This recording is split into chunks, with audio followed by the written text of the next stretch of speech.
When Don Lemon got fired from CNN, there were people that were saying, "Oh, I'm glad Don Lemon's gone because Don Lemon made some comments." And I remember a particular video that Don was critiquing the black community. And that, for me, I just could not listen to Don anymore, even though for me, Don said a lot of things that was problematic, Democrat shilling more than anything else. But this one particular person pointed out a video that we're going to review. We're going to go through this video together. And if I agree with Don, I'll say why. If I disagree, I also say why as well. So let's go ahead on and start those clips. Black people, if you really want to fix the problem, here's just 5 things that you should think about doing. Here's number 5. And if this doesn't apply to you, if you're not doing this, then it doesn't apply to you. I'm not talking about you. Here's number 5. Pull up your pants. Walking around with your ass and your underwear showing is not okay. In fact, it comes from prison when they take away belts from the prisoner so that they can't make a weapon. And then it evolved into which role a prisoner would have during male-on-male prison sex. The one with the really low pants is a submissive one. You get my point? So Don Lemon is saying about the sagging of the pants. I have covered that issue many times before. It's not becoming of a man to be walking around like that. I think a man walking around like that got a mental problem. I also believe that he is part of the LGBTQ plus community, because a man that wants to do that obviously is part of that community because he must be offering himself to another man. Because I don't see any women that walk around saying they love to see that. Ooh, you saw his boxers today. No, I never see women say that at all. A lot of women tolerate it, but most women really don't want you to walk around with your pants like that, right? Also, just when you look at men who are making money, men who are moving and shaking throughout the country, throughout the world leaders, do you see them walking around like that? No. Every man has his pants pulled up around his britches. He uses belt for what it's supposed to be used for.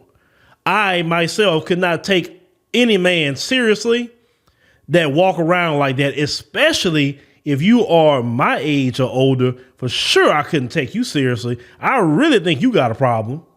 And also, I will tell you, no guy could work for me walking around like that. Because here, we got to have a proper image of what manhood is. And any man that's going to work at this particular company, you got to have a certain image. And that image is not sagging of the pants. You're disrespectful to the brand. You're disrespectful to black men. Disrespectful to black children. So no, I don't have no issue with Don is talking about. I have made many videos over the years condemning this, and it should be eradicated and shamed in the black community. Let's get to the next one. For now is the N-word. By promoting the use of that word when it's not germane to the conversation, have you ever considered that you may just be perpetuating the stereotype the masser intended, acting like a nigger? Don brings up using the N-word. He actually said the hard R because I had to cut, part of that. Now, even though I do agree with Don on this as well, I do not like that word. I don't like that word being used. It's definitely not acceptable in my company to be using that word because our ancestors, that's some of the last word they heard when they died at the hands of the white supremacists. And I don't want to be using a word that was given to us by the spawns of Satan himself. It ain't nothing that you could tell me, well, we took the word back. Man, F that. You just want to use what the devil created. It ain't nothing about what them devils created is good for us and our people. That's why when I like when the nation say, look, we're going to call each other brother and sister, or we're going to say king and queen, or we're going to say something, but we're not going to be calling each other a word that came from the devil himself to our people. Because that word was created to talk down to us and make us less than, and no other group. I see no other group, even to this day, take a word that was used for them and say it's a term of endearment. I think you have a mental problem in the black community if you're taking the word of a devil and saying it's a term of endearment. I'll battle any of you about that because you're silly and you're crazy. Now, I do take issue with Don for saying the hard R on national television because no other anchor will use those slurs about their community on national TV. I take an issue with that, and Don should have knew better than that. That's the only thing about that I don't like, and that was completely wrong. Now, I can definitely understand why the community was mad at that portion of this, but let's get to the next one. Number 3, respect where you live. Start small by not dropping trash, littering in your own communities. I've lived in several predominantly white neighborhoods in my life. I rarely, if ever, witness people littering. I live in Harlem now. It's an historically black neighborhood. Every single day I see adults and children dropping their trash on the ground when a garbage can is just feet away. Just being honest here. Don refers to the dropping of trash. Now, Don, let me tell you what I'm going to disagree with you and even agree with you at the same time. I disagree with you using a white neighborhood because there's trailer trash communities and I've seen them. Listen, you go to Channel View, Texas. Those of you who live in the Houston area, you know about Channel View. That's not a predominantly black area. That's predominantly a white area. Meth heads and all kinds of other things. And those are white areas that got trash all over the place. It is not clean. It's not a place you can eat off the ground. Of course, it's low income, poor, and everything else too. So if you're going to mention a white community, make sure you say an upper echelon white community or a good middle class community that's focusing on picking up the trash. Understand? Because there are some places that black people live as well that are upper middle class and over, and they do pick up their trash. So that's what a problem I have with this. Now, have I seen trash in black communities? Yes, I have. I remember one time a few years ago, I was with Brother Derek Muhammad and them. They went out and they picked up trash in this community, black community right here in Houston. They brought trash bags. They took about 2 hours picking up trash. Came back the next week. I was there. Trash was right back on the ground. And they were like, "Now we just picked up this trash. It looked like nobody picked up anything."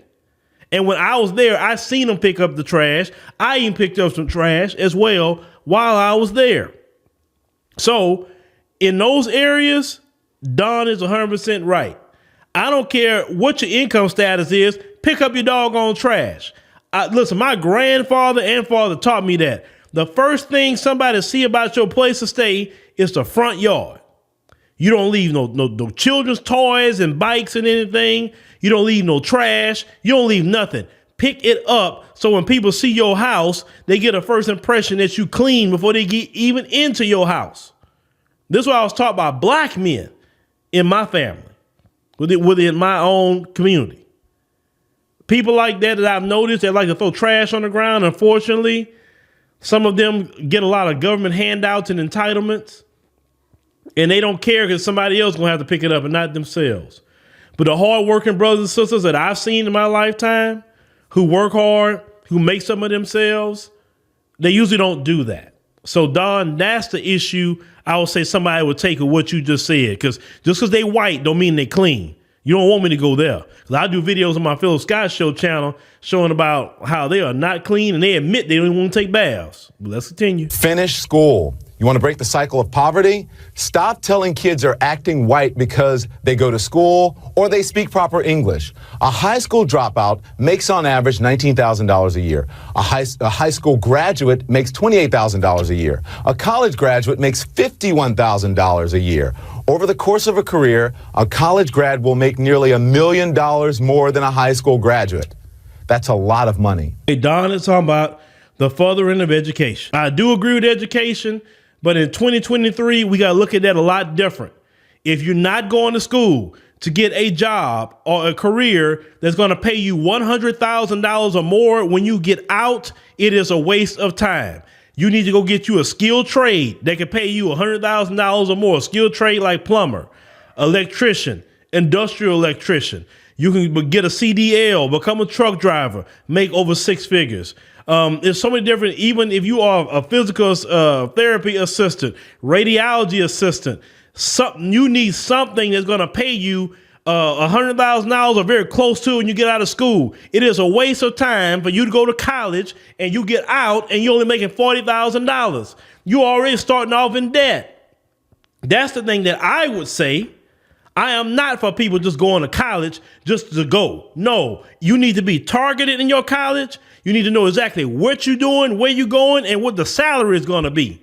When somebody tell me I went to school for business administration, I just roll my eyes like, my Lord, what for? And I asked them, what job you got lined up for that? Oh, I don't have no job. Exactly. That is so vague what you just said.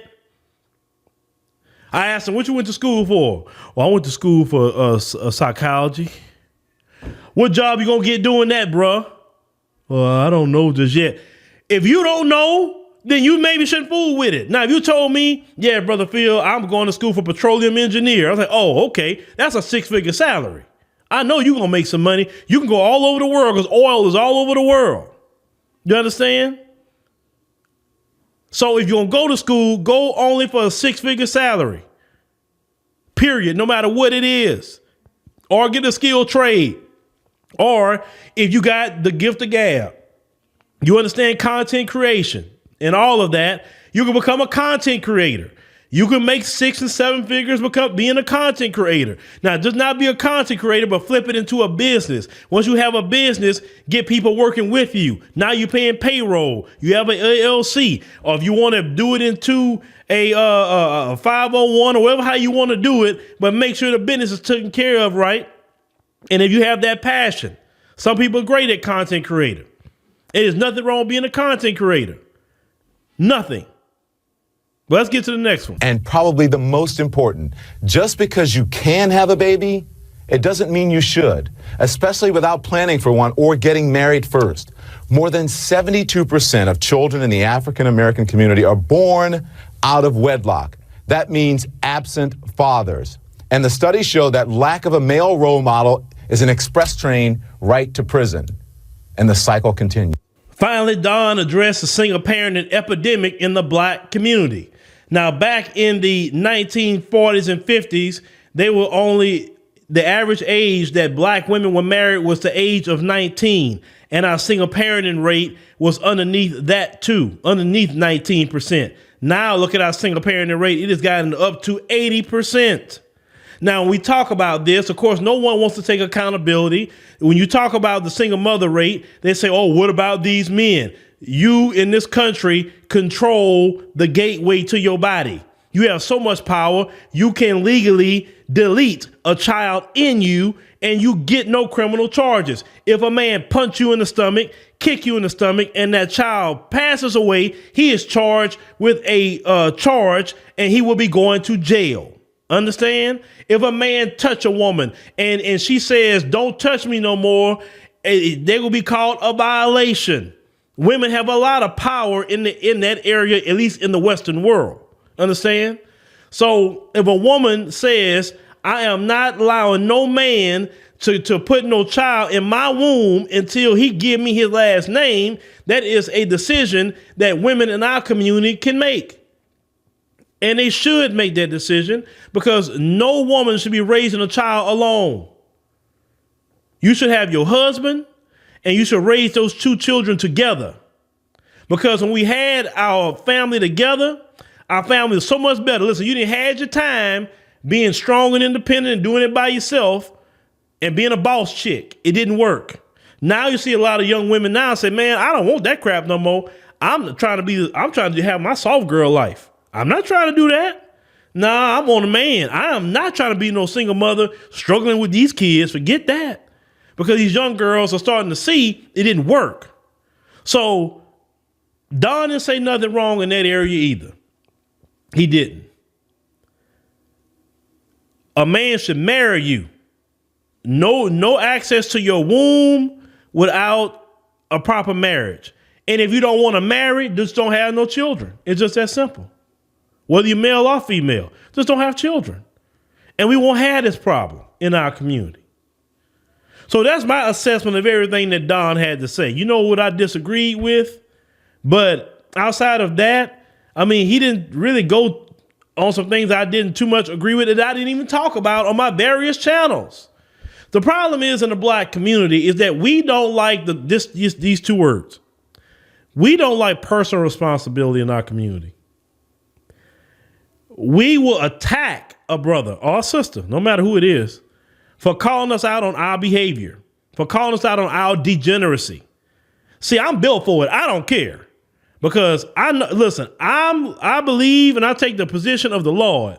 I chastise those I love. Understand? If I didn't love you, I'd be like the white supremacists. I want to see you continue in your degeneracy. I don't want to see that. I don't want to see none of it.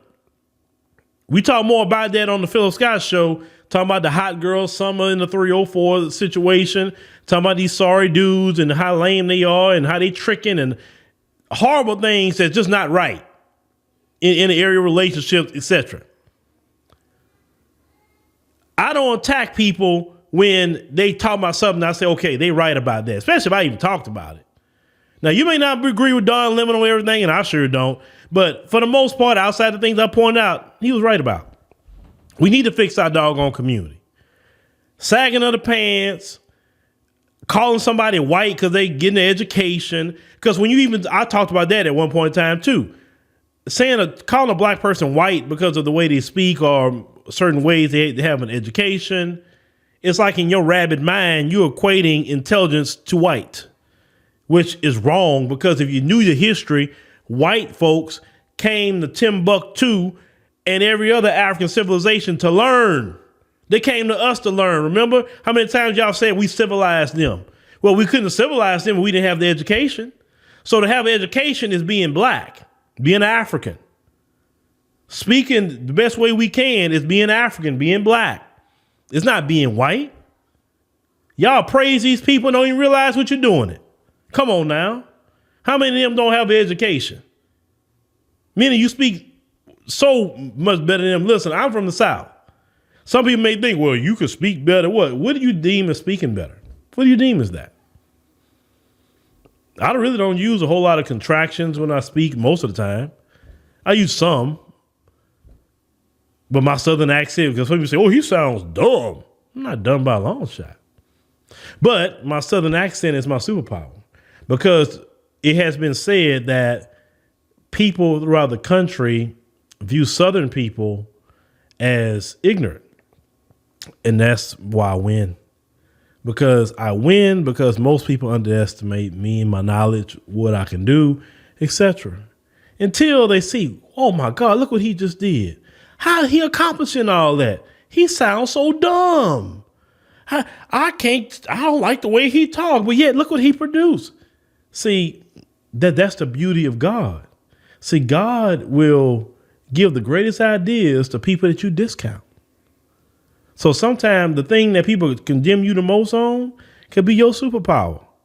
That's why I didn't go to lose my Southern accent. 'Cause at one point in time, I was going to go and get trained to lose it, to get rid of it. But actually, my wife stopped me. And she said, I really think you shouldn't do that. I said, because I know you, and you're going to be so much focused on the training that you have, it's going to completely change you, and you're not going to be really who you are anymore, because you're going to be trying to be so professional, no different than the people you see on the news. And I'm glad I listened to her. Because also my Southern accent has gotten me in certain doors as well, too. But let me know what y'all think about Don and what he had to say. But, I've always had a bug up my behind about that Nword. And like I said, I'll battle anybody over that. How are you going to sit up here and fight for a word that the devil gave you? I'll never understand that.